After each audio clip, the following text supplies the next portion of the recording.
तबारकल्लज़ी बियदिहिल मुल्क व हुवा अला कुल्लि शैइन क़दीर अल्लज़ी खलक़ल मौत वल हयात लियब्लुवकुम अय्युकुम अहसनु अमला व हुवल अज़ीज़ुल गफ़ूर।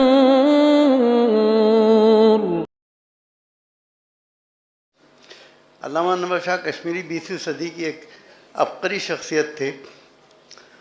कश्मीर की अपनी एक इल्मी तारीख़ रही है। वो एक सुनहरी दौर था जब आवाम के लिए उलूम के नए दरवाज़े खोले गए और नए इल्मी चश्मे दरियाफ्त किए गए। लेकिन डोगरा अहद जो था वो कश्मीर के लिए मक़हूरी का दौर था। किसी के तसव्वुर में भी नहीं था कि इन दिगरगुं हालात में कश्मीर में एक जौहर नायाब पैदा होगा जिसे हम सैयद अनवर शाह कश्मीरी के नामनामी से जानते हैं। कोई नहीं जानता था कि उस ज़माने के तमाम नामवर उलमाए हक़ उसके उलूम से फैज़याब होंगे। अल्लामा अनवर शाह कश्मीरी बरसग़ीर के अज़ीम इस्लामी मुफ़क्किरीन और मुहद्दिसीन और फ़ुक़हा में से है। गौर फरमाइए तो आपके इल्म दीन के मुख्तलिफ़ शोबों में गैर मामूली बसीरत नज़र आती है। वो अपनी गहरी फ़िक़ही नज़र, फ़न्नी महारत, वसअत मुताला और गैर मामूली तदब्बुर के सबब इस्लामी तारीख़ में एक मुमताज़ और नुमाया मकाम रखते हैं। अल्लामा दुरूस पे अहम दीनी और दुनियावी मुबाहिस का ज़िक्र फरमाते थे। ईमान आमाल में नियत का मदार, तौहीद खालिस, नबूवत और ख़त्म नबूवत, हकीकत रूह, आलम बरज़ख, गैर मुस्लिमों के हुकूक़, क़द्र व जब्र, अक़ायद व अमाल, आदाब और अहकाम, अहकामुल कुरान, अम्र व नही, मुश्किलातिल कुरान, दारुल हर्ब, दारुल इस्लाम और दारुल अमान। गरज़ कोई मौजू ऐसा नहीं था कि जिसका हक़ अदा नहीं किया। अल्लामा कश्मीरी एक मुहद्दिस थे, इसलिए उनके यहाँ फ़िक्र व नज़र की तंगी नहीं थी। उनके नज़दीक हदीस में रिवायात की अहमियत बुनियादी थी, मगर लफ्ज़ी रिवायत के साथ माना में दरायत की अहमियत से वाकिफ़ थे। उनके फ़िक़ही मसाइल हमेशा हदीस के ताबे रहे। एक बार किसी शागिर्द ने आपके बेमिसाल हाफ़ज़े के मुताल्लिक़ पूछा तो फरमाया कि सिर्फ़ कलामुल्लाह ही नहीं बल्कि दीनियात की किसी किताब को भी बग़ैर वज़ू के हाथ नहीं लगाया। दूसरे ये कि आप किताबों की बड़ी इज़्ज़त करते थे। ये हाल था कि कोई किताब अगर मुताले में है और किसी ज़रूरत से 2 मिनट के लिए भी कहीं जाना है तो आप किताब को अलमारी में उसी जगह रख देते थे जहाँ से निकाली थी और फिर दोबारा आके उसी जगह से निकाल के दोबारा मुताला करते थे। आपकी ज़ात में जामियत इल्मी के साथ साथ तहक़ीक़ी मिजाज था। इखलास और राह में एतदाल आपका इल्मी इम्तियाज़ रहा।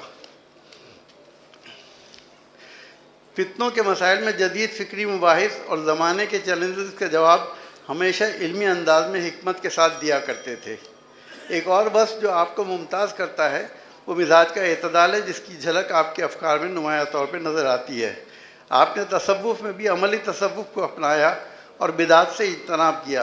अक़ायद व मसाइल में आपने अशरी व मातरीदी उसूलों के तहत फ़ैसले किए। उनकी वसी नज़री के उनके इस कौल में नुमाया है। फरमाया कि 2 शरीफ आदमी मज़हब व मसलक के अख्तिलाफ़ के बावजूद आपस में मिलजुल कर शरीफाना ज़िंदगी गुजार सकते हैं। ख़त्म नबूवत भी आपका ख़ास मौजू रहा। इस्लाम के अव्वलीन दौर में मसले ईमान पर मुहद्दिसाना अंदाज में किताबें लिखी गईं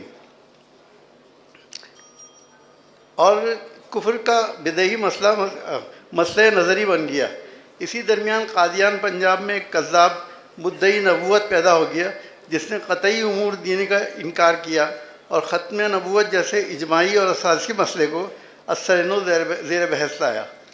इस एतबार से इस दीन की हिफाजत के लिए ज़रूरत पेश आई कि और ये मालूम हुआ कि यह काम ऐसा मुहक़्क़िक़ कर सकता है जो मुहद्दिस भी हो, फ़क़ीह और मुतकल्लिम भी, तारीख़ से भी वाकिफ़ हो और वसीउन नज़र और मुनसिफ़ मिजाज भी हो। हक़ ताला ने इस काम के लिए अल्लामा अनवर शाह कश्मीरी का इंतख़ाब फरमाया। अल्लामा कश्मीरी एक आलिम दीन ही नहीं बल्कि एक मुस्लिह कौम भी थे।